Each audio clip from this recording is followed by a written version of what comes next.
ಎಲ್ಲರಿಗೂ ಸ್ಪರ್ಧಾ ಅಡ್ಡ ತರಗತಿಗೆ ಸ್ವಾಗತ ಸುಸ್ವಾಗತ. ಇಂದು ನಾವು 10ನೇ ತರಗತಿಯ ಮೇಲ್ಮೈ ವಿಸ್ತೀರ್ಣಗಳು ಮತ್ತು ಘನಫಲಗಳು ಎಂಬ ಪಾಠವನ್ನು ಅಭ್ಯಸಿಸೋಣ. ಈ ಪಾಠದಲ್ಲಿರುವ ಅಭ್ಯಾಸ 12.1ರಲ್ಲಿನ 4ನೇ ಸಮಸ್ಯೆಯನ್ನು ಬಿಡಿಸೋಣ. 4ನೇ ಸಮಸ್ಯೆ ಏನಿದೆ ಅಂದರೆ, ಅಂಚಿನ ಉದ್ದ 7 ಸೆಂಟಿಮೀಟರ್ ಇರುವ ಒಂದು ಘನಾಕೃತಿಯ ಮೇಲೆ ಅರ್ಧಗೋಳವನ್ನು ಇರಿಸಿದೆ. ಅದರಲ್ಲಿ 7 ಸೆಂಟಿಮೀಟರ್ ಇರುವ ಅಂಚಿನ ಉದ್ದ ಒಂದು ಘನಾಕೃತಿಯ ಮೇಲೆ ಅರ್ಧಗೋಳ ಇಕ್ಕಿಂದ ಈ ಅರ್ಧಗೋಳದ ಗರಿಷ್ಠ ವ್ಯಾಸವನ್ನು ಕಂಡುಹಿಡಿಯಿರಿ. ಈ ಪೂರ್ಣ ಘನಾಕೃತಿಯ ಮೇಲ್ಮೈ ವಿಸ್ತೀರ್ಣವನ್ನು ಕಂಡುಹಿಡಿಯಿರಿ. ಇಲ್ಲಿ ಒಂದು ಘನಾಕೃತಿಯ ಅಂಚಿನ ಉದ್ದ ಎಷ್ಟದ? 7 ಅದ. ಅದ್ರ ಮೇಲೆ ಏನಿಟ್ರ? ಅರ್ಧಗೋಳವನ್ನು ಇಟ್ರ. ಈಗ ಅರ್ಧಗೋಳದ ಗರಿಷ್ಠ ವ್ಯಾಸ ಕಂಡುಹಿಡಿದ ಮತ್ತು ಪೂರ್ಣ ಘನಾಕೃತಿಯ ಮೇಲ್ಮೈ ವಿಸ್ತೀರ್ಣವನ್ನು ಕಂಡುಹಿಡಿದ. ಈಗ ಅದು ಸಮಸ್ಯೆ ಪ್ರಕಾರ ಒಂದು ಚಿತ್ರ ಹಾಕೊಂಡಿದ್ದೇವೆ. ಇದು ಒಂದು ಘನಾಕೃತಿಯ ಮೇಲೆ ಅರ್ಧಗೋಳವನ್ನೇ ಇಕ್ಕ್ಯಾರ. ಈ ಪ್ರತಿ ಅಂಚಿನ ಬೆಲೆ ಎಷ್ಟದ?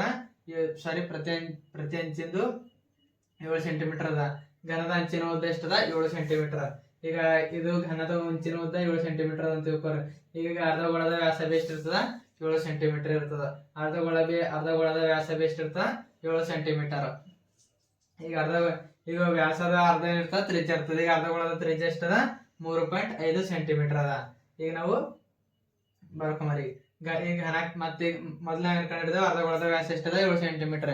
ಈಗ ನಾವು ಘನಾಕೃತಿಯ ಪೂರ್ಣ ಮೇಲ್ಮೈ ವಿಸ್ತೀರ್ಣ ಕಂಡಿಡ್ಯಾರ. ಈ ಘನಾಕೃತಿಯ ಪೂರ್ಣ ಮೇಲ್ಮೈ ವಿಸ್ತೀರ್ಣ ಕಂಡುಹಿಡಿಯಬೇಕಾದ್ರೆ ಅರ್ಧಗೋಳದ ವಕ್ರ ಮೇಲ್ಮೈ ವಿಸ್ತೀರ್ಣ, ಘನಾಕೃತಿಯ ಮೇಲ್ಮೈ ವಿಸ್ತೀರ್ಣ ಕೂಡಿಸ್ಬೇಕು. ಮತ್ತು ಇವೆರಡರಲ್ಲಿ ಅರ್ಧಗೋಳದ ಪಾದ ವಿಸ್ತೀರ್ಣ ಏನ್ ಮಾಡಬೇಕು? ಕಳಿಬೇಕು. ಇವಷ್ಟು ಮಾಡಿದಾಗ ಏನ್ ಬರ್ತದ? ಘನಾಕೃತಿಯ ಪೂರ್ಣ ಮೇಲ್ಮೈ ವಿಸ್ತೀರ್ಣ ಬರ್ತದ. ಈಗ ಅರ್ಧಗೋಳದ ವಕ್ರ ಮೇಲ್ಮೈ ವಿಸ್ತೀರ್ಣ 2πr² ಪ್ಲಸ್ ಘನಾಕೃತಿಯ ಮೇಲ್ಮೈ ವಿಸ್ತೀರ್ಣ ಸೂತ್ರ 6a² ಮೈನಸ್ ಅರ್ಧಗೋಳದ ಪಾದ ವಿಸ್ತೀರ್ಣ πr². ಈಗ ಪ್ಲಸ್ 2πr² ಮೈನಸ್ πr² ದಾಗ 2πr² ದಾಗ 1πr² ಕಳೆದ್ರೆ ಎಷ್ಟು?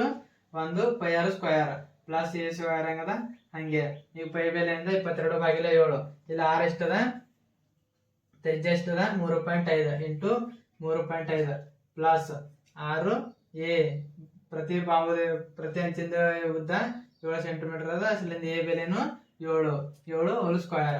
ಈಗ ಈಸ್ ಈಕ್ವಲ್ ಟು 22 7 ಅಂದ್ಲೆ 7 7 ಐದ್ಲೆ 35 0.5 ಈ 0.5 ಇಂಟು 3.5 ಪ್ಲಸ್ 6 ಹೆಂಗದಂಗೆ ಇಂಟು 7ರ ವರ್ಗ ಎಷ್ಟು? 49. 22 ಇಂಟು 0.5 ಇಂಟು 3.5 ಪ್ಲಸ್ 49 ಇಂಟು 6 ಗುಣಿದ್ರೆ ಆನ್ಸರ್ ಎಷ್ಟು ಬರ್ತದೆ? 294. ಈಗ 22 ಇಂಟು 0.5 ಇಂಟು 3.5 3 ಗುಣಿದ್ರೆ ಉತ್ತರ ಎಷ್ಟು ಬರ್ತಾ? 38.5 ಪ್ಲಸ್ 294 ಹಂಗೆ ಬರ್ಕೋಬೇಕು. ಇವೆರಡು ಕೂಡಿಸ್ತಾರೆ 38.5 ಮತ್ತು ಪ್ಲಸ್ 294 ಕೂಡಿದ್ರೆ ಎಷ್ಟು ಬರ್ತಾ? 332.5 ಸೆಂಟಿಮೀಟರ್ ಸ್ಕ್ವೇರ್ ಬರ್ತದ. ಹಾಗಾದರೆ ಇಲ್ಲಿ ಘನಾಕೃತಿಯ ಪೂರ್ಣ ಮೇಲ್ಮೈ ವಿಸ್ತೀರ್ಣ 332.5 ಸೆಂಟಿಮೀಟರ್ ಸ್ಕ್ವೇರ್ ಮತ್ತು ಅರ್ಧಗೋಳದ ವ್ಯಾಸ ಎಷ್ಟು? 7 ಸೆಂಟಿಮೀಟರ್ ಆಗಿದೆ. ಈಗ ಇದನ್ನೇ ಲೆಕ್ಕ. ವರ್ಗ ಘನಾಕೃತಿಯ ಮರದ ವಸ್ತುವಿನ ಒಂದು ಮುಖದ ಭಾಗವು ತಗ್ಗಾಗುವಂತೆ ಅರ್ಧಗೋಳವನ್ನು ಕೊರೆಯಲಾಗಿದೆ. ವರ್ಗ ಘನದ ಅಂಚಿನ ಉದ್ದವು ಅರ್ಧಗೋಳದ ವ್ಯಾಸ ಎಲ್ಲಿಗೆ ಸಮನಾಗಿದ್ದರೆ ನೂತನವಾಗಿ ಉಂಟಾದ ಘನದ ಒಟ್ಟು ಮೇಲ್ಮೈ ವಿಸ್ತೀರ್ಣವನ್ನು ಕಂಡುಹಿಡಿಯಿರಿ. ಅದರಲ್ಲಿ ವರ್ಗ ಘನಾಕೃತಿಯ ಮರದ ವಸ್ತು ಒಳಭಾಗ ಏನ್ ಮಾಡ್ರೆ? ತಗ್ಗಾಗುವಂತೆ ಅರ್ಧಗೋಳವನ್ನು ಕೊರೆಯಲಾಗಿದೆ. ಹಿಂಗ ಅರ್ಧಗೋಳ ಏನ್ ಮಾಡ್ರೆ? ಕೊರೆದರಂತ ವರ್ಗದ ಘನದ ಅಂಚಿನ ಉದ್ದವು ಘನದ ಅಂಚಿನ ಉದ್ದ ಅರ್ಧಗೋಳದ ವ್ಯಾಸಕ್ಕೆ ಸಮನಾಗಿದ್ದರೆ ನೂತನವಾಗಿ ಉಂಟಾದ ಘನದ ಮೇಲ್ಮೈ ವಿಸ್ತೀರ್ಣವನ್ನು ಕಂಡುಹಿಡಿಯಿರಿ. ಈಗ ವರ್ಗ ಘನಾಕೃತಿಯ ಒಂದು ಅಂಚಿನ ಉದ್ದ ಅವರೇ ಕೊಟ್ರ ಅವ್ರ ಪ್ರಶ್ನೆಗೆ ಏನ್ ಕೊಟ್ರ? ವರ್ಗ ಘನಾಕೃತಿಯ ಒಂದು ಅಂಚಿನ ಉದ್ದ ಅಲ್ಲಿ L ಮಾನಗಳಿಗೆ ಸಮನಾಗಿದೆ. ಈಗ ಅರ್ಧಗೋಳದ ವ್ಯಾಸ ಇಲ್ಲಿ ವರ್ಗ ಘನಾಕೃತಿಯ ಉದ್ದಕ್ಕೆ ಏನಿರ್ತದ? ಸಮಾದ ಅಂತ. ಅರ್ಧಗೋಳದ ವ್ಯಾಸ ಇಲ್ಲಿ ವರ್ಗ ಘನಾಕೃತಿಯ ಉದ್ದಕ್ಕೆ ಸಮ. ಈಗ ಅರ್ಧಗೋಳದ ತ್ರಿಜ್ಯ, ಈಗ ವ್ಯಾಸದ ಅರ್ಧ ಏನಿರ್ತದ? ತ್ರಿಜ್ಯ ಇರ್ತದ. ಸಲಿಂದ ಅರ್ಧಗೋಳದ ತ್ರಿಜ್ಯ ಎಷ್ಟು? L/2 ಮಾನಗಳು. ಈಗ ಏನ್ ಕಂಡುಹಿಡಿದ ನಾವು? ನೂತನವಾಗಿ ಉಂಟಾದ ಘನದ ಒಟ್ಟು ಮೇಲ್ಮೈ ವಿಸ್ತೀರ್ಣ ಕಂಡುಹಿಡಿದ.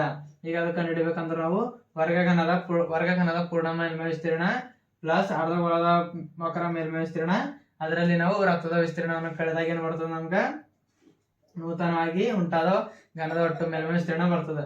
ಈ ವರ್ಗ ಘನದ ಪೂರ್ಣ ಮೇಲ್ಮೈ ವಿಸ್ತೀರ್ಣ ಕಂಡುಹಿಡಿಯುವ ಸೂತ್ರ r² ಪ್ಲಸ್ ಅರ್ಧಗೋಳದ ವಕ್ರ ಮೇಲ್ಮೈ ವಿಸ್ತೀರ್ಣ ಕಂಡುಹಿಡಿಯುವ ಸೂತ್ರ 2πr². ವೃತ್ತದ ವಿಸ್ತೀರ್ಣ ಕಂಡುಹಿಡಿಯುವ ಸೂತ್ರ πr².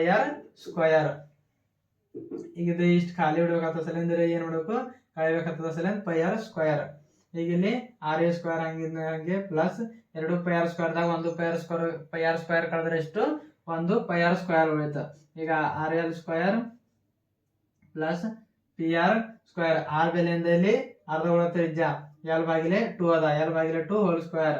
rl² ಪ್ಲಸ್ ಪೈ ಹಂಗೆ ಇಲ್ಲಿ ಅಲ್ಲಿ ಇಂಟು ಸ್ಕ್ವೇರ್ ಎಷ್ಟು l², 2ರ ವರ್ಗ ಎಷ್ಟು 4. ಈ πl²/4 ಬಂತು.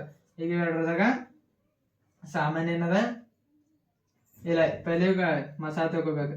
ಈಗ rl²ದಾಗ ತೆಳಗೆ ಏನ್ ಬರೋದ್ರ ಇರ್ತದ 1 ಇರ್ತದ.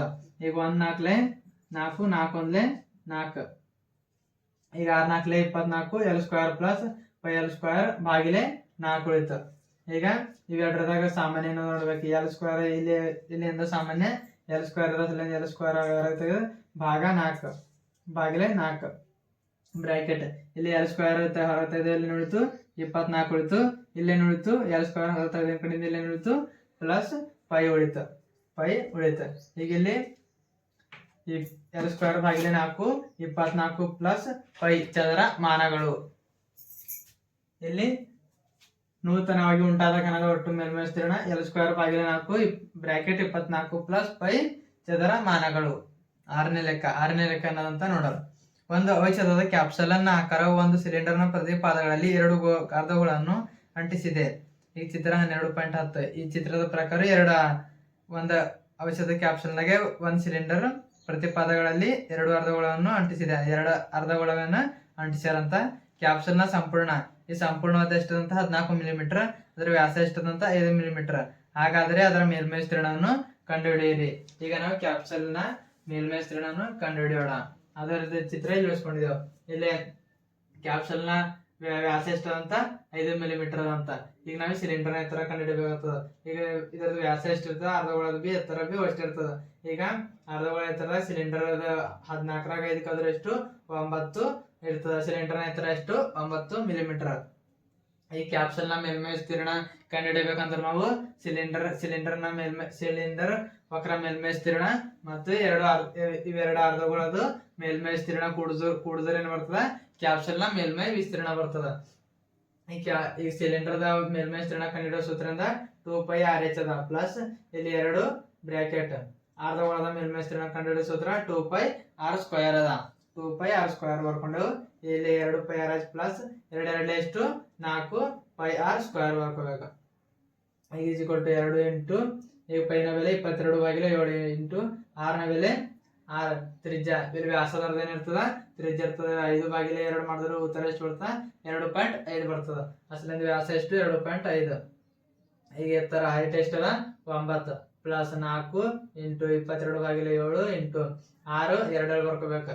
ತ್ರಿಜ್ಯ 2.5 ಇಂಟು 2.5 2 ಇಂಟು 22/7 ಅದ. ಈಗ ಪೈನ ಬೆಲೆ ನಾವು ಇನ್ನೊಂದು ಪೈ ಬೆಲೆ ಅದ 3.14 ಬರ್ಕೊಂಬರಿ ಇಂಟು 2.5 ಇಂಟು 9 ಗುಣಿಸರಿ 2.5 ಇಂಟು 9 ಗುಣಿಸರಿ ಎಷ್ಟು ಬರ್ತಾ 22.5 ಬರ್ತದ.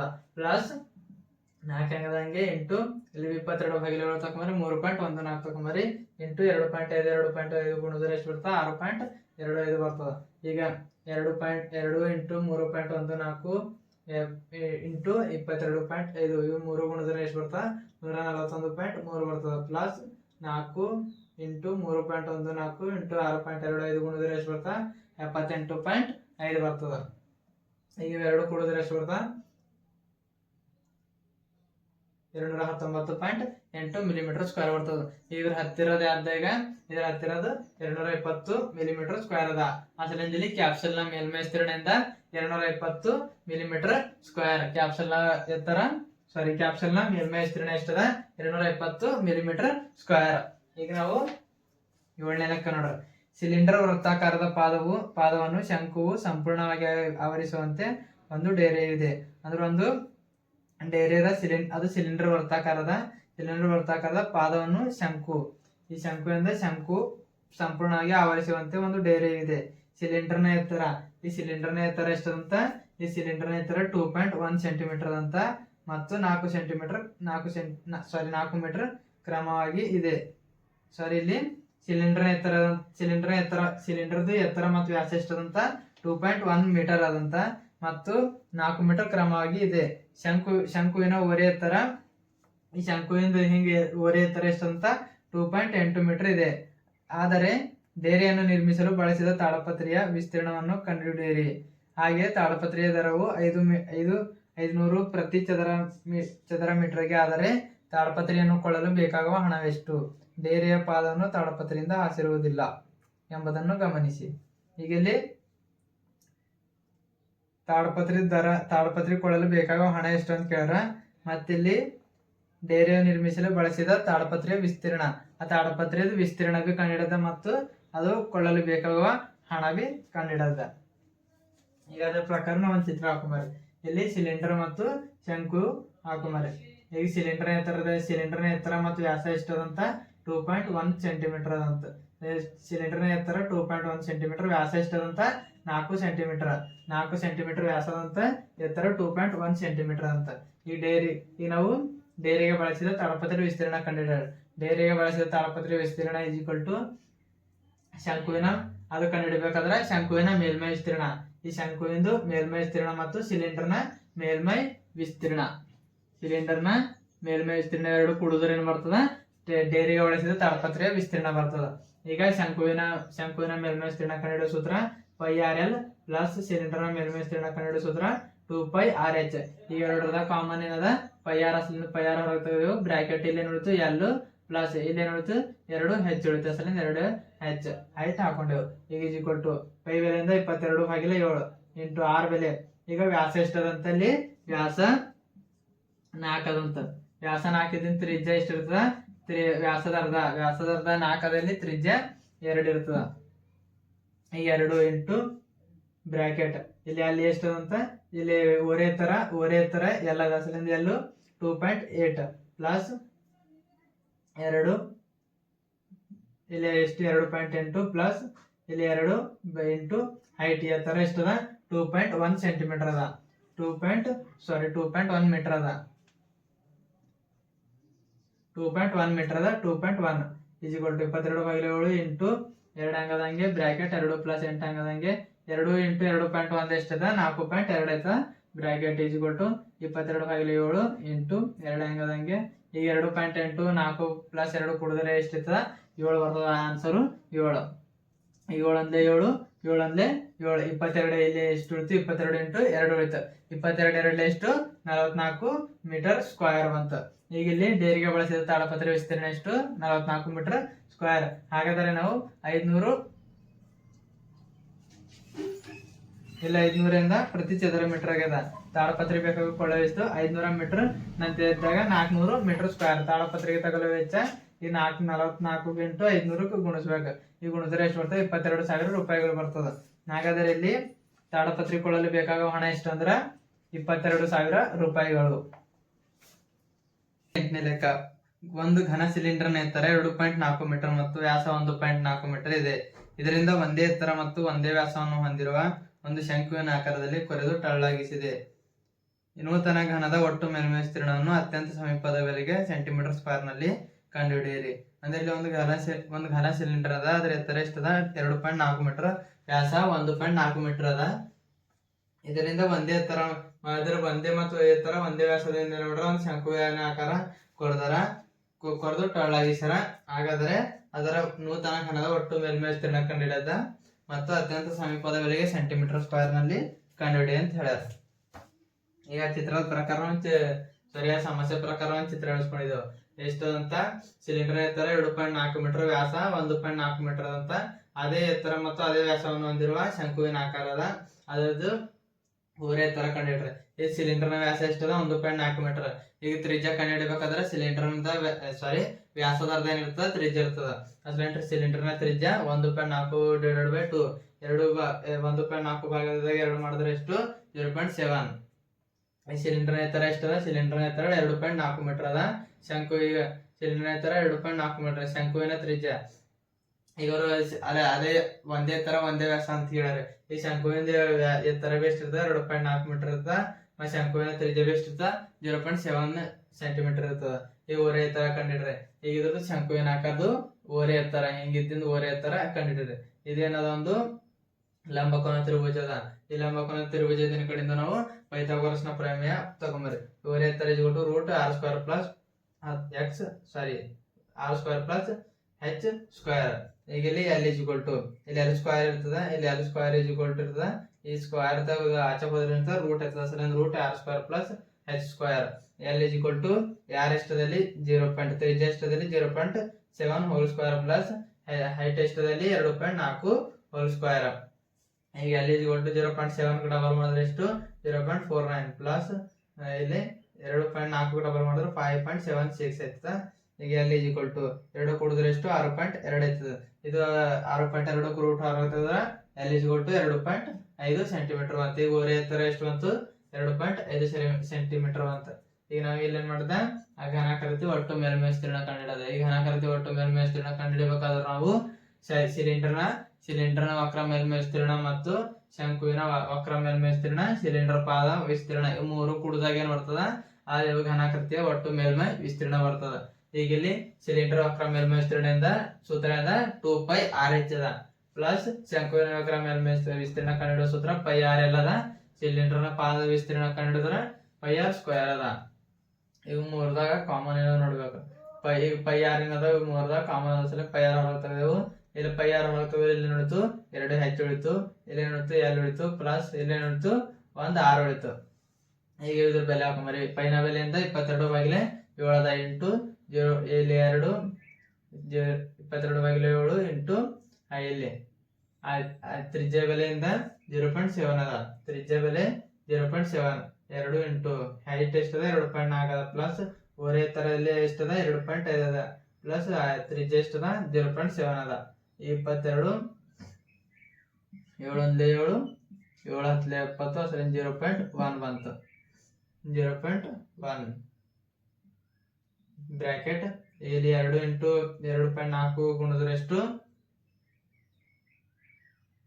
4.8 ಬರ್ತದೆ ಪ್ಲಸ್ 2.5 ಮತ್ತು 0.7 ಕೂಡಿದ್ರೆ ಎಷ್ಟು ಬರ್ತದ 3.2 ಬಂತು.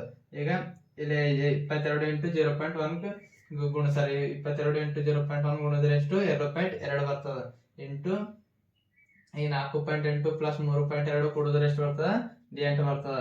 ಎಷ್ಟು ಬರ್ತದ 8 ಬರ್ತದೆ. 8 2 10 ಇಲ್ಲಿ ಪಾಯಿಂಟ್ 4 3 7 1 8 ಇಲ್ಲಿ 12 8 ಸಲ ಎಷ್ಟು ಬರ್ತದ 8 ಬರ್ತದ. ಈಗ 2.2 ಇಂಟು 8 ಗುಣಿಸಿದ್ರೆ ಎಷ್ಟು ಬರ್ತದ 17.6 ಸೆಂಟಿಮೀಟರ್ ಸ್ಕ್ವೇರ್ ಬರ್ತದ. ಈಗ ಅವ್ರಿಗೆ ಏನ್ ಹೇಳ್ಯಾರ ಅತ್ಯಂತ ಸಮೀಪದ ಬೆಲೆ ಇವೆ ಸೆಂಟಿಮೀಟರ್ ಸ್ಕ್ವೇರ್ ನಲ್ಲಿ ವ್ಯಕ್ತಪಡಿಸಿ ಅಂದಾರ. ಈ 17.6 ಅತ್ಯಂತ ಸಮೀಪ ಬೆಲೆ ಆದ 17.6 ಸಮೀಪ ಬೆಲೆ ಆದ 18 ಸೆಂಟಿಮೀಟರ್ ಸ್ಕ್ವೇರ್ ಅದ. ಹಾಗಾದ್ರೆ ಈ ಘನಾಕೃತಿಯ ಒಟ್ಟು ಮೇಲ್ಮೈ ವಿಸ್ತೀರ್ಣ ಆದ 18 ಸೆಂಟಿಮೀಟರ್ ಸ್ಕ್ವೇರ್ ಅದ. ಈಗ ಕೊನೆಯ ಲೆಕ್ಕ 9ನೇ ಲೆಕ್ಕ ಅಂತ ನೋಡ್ರಿ. ಮರದಿಂದ ಮಾಡಿದ ಸಿಲಿಂಡರ್ ಒಂದು ವೃತ್ತಾಕಾರದ ಅರ್ಧಗೋಳವನ್ನು ಚಿತ್ರ 12.11ರಲ್ಲಿ ಈ ಚಿತ್ರ 12.11ರಲ್ಲಿ ತೋರಿಸಿರುವಂತೆ ಕೊರೆದಾದ ಒಂದು ವಸ್ತುವನ್ನು ತಯಾರಿಸಿದೆ. ಸಿಲಿಂಡರ್ನ ಎತ್ತರ 10 ಸೆಂಟಿಮೀಟರ್ ಮತ್ತು ಪಾದದ ತ್ರಿಜ್ಯ ಎಷ್ಟದ 3.5 ಸೆಂಟಿಮೀಟರ್. ಆದರೆ ವಸ್ತುವಿನ ಒಟ್ಟು ವಿಸ್ತೀರ್ಣವನ್ನು ಕಂಡುಹಿಡಿಯಿರಿ. ಇಲ್ಲಿ ಮರದಿಂದ ಮಾಡಿದ ಒಂದು ಸಿಲಿಂಡರ್ ದಂತ 2 ವೃತ್ತಾಕಾರದ ಅರ್ಧಗೋಳವನ್ನು ಕೊರೆದ ಒಂದು ವಸ್ತುವನ್ನು ತಯಾರಿಸಿರಂತ. ಈ ಸಿಲಿಂಡರ್ನ ಎತ್ತರ 10 ಸೆಂಟಿಮೀಟರ್ ಅಂತ ಮತ್ತು ಪಾದದ ತ್ರಿಜ್ಯ 3.5 ಸೆಂಟಿಮೀಟರ್ ಅಂತ. ಹಾಗಾದ್ರೆ ವಸ್ತುವಿನ ಒಟ್ಟು ವಿಸ್ತೀರ್ಣ ಕಂಡುಹಿಡಿದ ಚಿತ್ರ ಎಲ್ಲ ಹಾಕೊಂಡಿದ್ದೇವೆ. ಇಲ್ಲ ಎಷ್ಟದಂತ ಎತ್ತರ ಸಿಲಿಂಡರ್ನ ಎತ್ತರ 10 ಸೆಂಟಿಮೀಟರ್ ಅಂತ, ಪಾದ ತ್ರಿಜ್ಯ 3.5 ಸೆಂಟಿಮೀಟರ್ ಅಂತ. ಈ ಸಿಲಿಂಡರ್ ಪಾದ ತ್ರಿಜ್ಯ 3.5 ಸೆಂಟಿಮೀಟರ್, ಎತ್ತರ ಎಷ್ಟದಂತ ಹೈಟ್ 10 ಸೆಂಟಿಮೀಟರ್ ಅಂತ. ಈಗ ನಾವು ವಸ್ತುವಿನ ಒಟ್ಟು ಮೇಲ್ಮೈ ವಿಸ್ತೀರ್ಣ ಕಂಡುಹಿಡಬೇಕಾದ್ರೆ ನಾವು ಈ ಸಿಲಿಂಡರ್ನ ವಕ್ರ ಮೇಲ್ಮೈ ವಿಸ್ತೀರ್ಣ ಇಲ್ಲಿ 2 ಅರ್ಧಗೋಳವ. ಇಲ್ಲಿ 2 ಅರ್ಧಗೋಳ ಇದ್ದಿನ ಕಡೆದು 2 ಅರ್ಧಗೋಳದ ವಿಸ್ತೀರ್ಣ ಇವೆರಡು ಕೂಡಿದ್ರೆ ಬರ್ತದ ವಸ್ತುವಿನ ಒಟ್ಟು ಮೇಲ್ಮೈ ವಿಸ್ತೀರ್ಣ ಕಂಡುಹಿಡಿತಾವ ನಾವು. ಈಗ ಸಿಲಿಂಡರ್ನ ವಕ್ರ ಮೇಲ್ಮೈ ವಿಸ್ತೀರ್ಣ ಕಂಡುಹಿಡಿಯೋ ಸೂತ್ರ 2πr(h) ಅದ ಪ್ಲಸ್ 2 ಇಂಟು ಈಗ 2 ಅರ್ಧಗೋಳದ ವಿಸ್ತೀರ್ಣ ಕಂಡುಹಿಡಿದ 2 ಇಂಟು ಅರ್ಧಗೋಳದ ವಿಸ್ತೀರ್ಣದಿಂದ 2πr² ಅದ. ಈಗ ಬೆಲೆಗಳು ಹಾಕೊಂಬರ್ರಿ.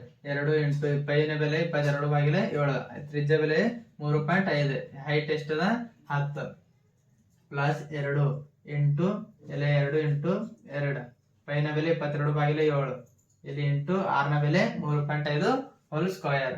ಈಗ 2 ಇಂಟು ಈ 7 1 7 7 5 35 ಇಲ್ಲಿ ಪಾಯಿಂಟ್ ಇದ್ದೇನೆ ಕಡೆ 0.5 ಇಂಟು 10 ಹೆಂಗದಂಗೆ ಇಲ್ಲಿ 2 ಎಷ್ಟು 4 ಇಂಟು 22/7 ಇಂಟು 3.5 ಡಬಲ್ ಮಾಡಿದ್ರೆ ಎಷ್ಟು 3.5 ವರ್ಗ 12.25.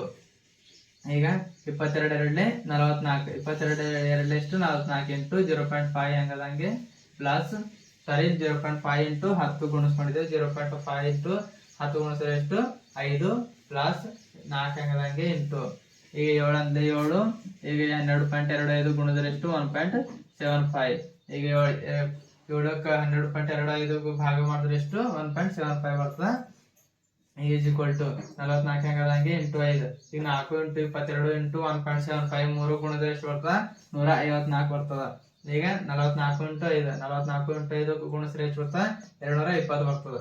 ಪ್ಲಸ್ ಪ್ಲಸ್ 154 ಹೆಂಗದಂಗೆ ಈಗ 220 ಪ್ಲಸ್ 154 ಎಷ್ಟಿತ 374 ಸೆಂಟಿಮೀಟರ್ ಸ್ಕ್ವೇರ್ ಆಯ್ತದ. ಹಾಗಾದರೆ ಇಲ್ಲಿ ವಸ್ತುವಿನ ಒಟ್ಟು ಮೇಲ್ಮೈ ವಿಸ್ತೀರ್ಣ ಎಷ್ಟಿರ್ತದ 374 ಸೆಂಟಿಮೀಟರ್ ಸ್ಕ್ವೇರ್ ಇರ್ತದ.